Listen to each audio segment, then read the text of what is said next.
నువ్వు అమెరికాలో 4 ఏళ్ళు అవుతుందా, కానీ ఏం మారలేదు. సరే కానీ ఎలా ఉన్నావు? నాకేం రా, సూపర్గా ఉన్నా. సరే పద, మన ఊరు వెళ్తూ మాట్లాడుకుందాం.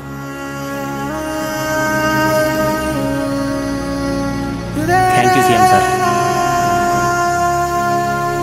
మారెను కాలం పచ్చ పచ్చగా నిన్నటి కన్నా అందంగా, మారెను కాలం కొత్త కొత్తగా నిన్నటి కన్నా ఇష్టంగా, కాంతి పంచుతున్నవి క్రాంతి కిరణాలు, గుండె మీటుతున్నవి వికాస పవనాలు, మరింత ధైర్యంగా ముందుకెళ్ళేలా అందుతోంది కానుకగా నాణ్యమైన